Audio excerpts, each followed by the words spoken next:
The rain drummed a steady, rhythmic pulse against the window pane, turning the world outside into a blurred mosaic of gray and amber streetlights. Inside, the room was a sanctuary of soft shadows and the faint, clean scent of cedarwood. Leo, 30, and usually a whirlwind of restless energy, lay remarkably still. He watched the steady rise and fall of Julian's shoulders.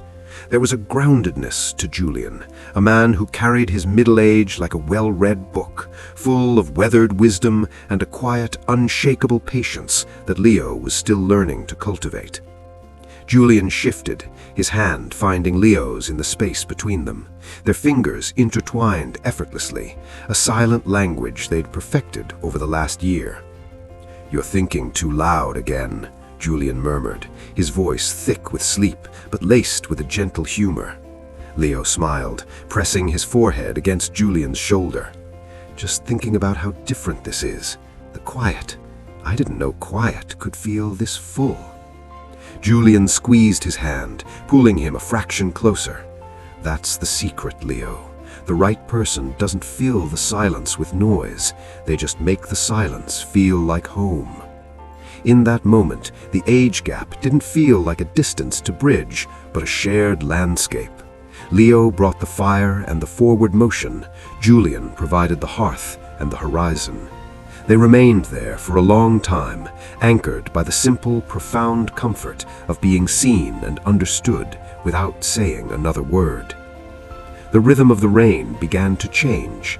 The steady drumming sharpened into something frantic, like fingernails scratching against the glass. Julian's grip on Leo's hand didn't loosen, it tightened. It became a crushing weight, his skin growing unnaturally cold, a deep subterranean chill that seemed to seep through Leo's bones. "Julian," Leo whispered, his heart beginning to kick against his ribs. "Julian, you're hurting me." Julian didn't answer. He didn't move. He remained perfectly still, his eyes fixed on the ceiling, but his chest had stopped its rhythmic rise and fall. The silence that had felt like home moments ago was now heavy and suffocating, like a vacuum. Leo tried to pull his hand away, but Julian's fingers were locked like iron. With a surge of adrenaline, Leo reached over with his free hand to click on the bedside lamp. The light flickered, humming with a sickly yellow buzz, and Leo's breath hitched. The man beside him looked like Julian, but the proportions were wrong. The skin around Julian's jawline was slightly translucent, pulled too tight over bone that felt jagged beneath the surface. And as Leo looked down, he realized the cedarwood scent was gone, replaced by the cloying, sweet smell of damp earth and stagnant water. "Julian, stop it!" Leo choked out, his voice cracking. "This isn't funny." Slowly, with the agonizing sound of grinding dry hinges, Julian's head turned on the pillow. His neck didn't stop where a human neck should. It kept rotating until he was staring directly at Leo.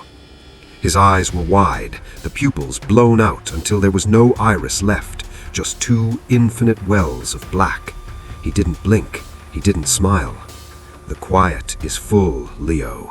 But the voice didn't come from his mouth. It resonated from deep within his chest, sounding like a dozen different voices speaking in unison.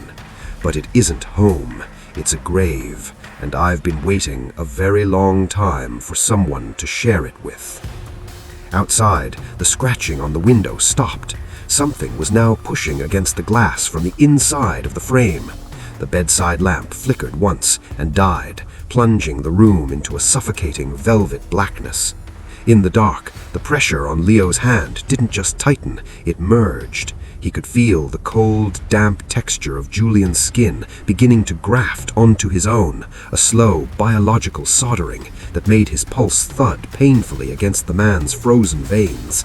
"Julian, please!" Leo wheezed, but the air in the room had turned to silt. "Don't struggle, Leo." The voices vibrated from the chest beside him. "The years I've been waiting, I've grown so thin. I need your decades. I need your breath to fill the hollows." The scratching at the window didn't break the glass. Instead, the glass began to melt, dripping down the wall like black wax. From the void where the window had been, a dozen pale, spindly hands reached in, not to grab Leo, but to pull the blankets up, tucking them in with a terrifying, motherly tenderness. Leo tried to scream, but as he opened his mouth, he felt a cold, earthy substance, like wet peat, begin to spill from Julian's parted lips into his own. It was a silent, suffocating kiss that tasted of ancient rain and forgotten basements. As his vision began to gray out, Leo felt the bed beneath them give way. It wasn't falling, it was sinking. The floorboards had turned to soft, tilled soil. The last thing Leo saw before the earth closed over his face was Julian's eyes. They weren't black anymore.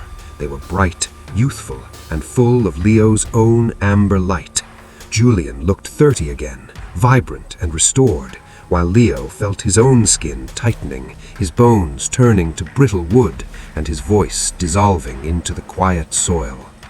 The room above was silent. The bed was neatly made. The rain continued to drum on a window that was solid, clear, and perfectly locked.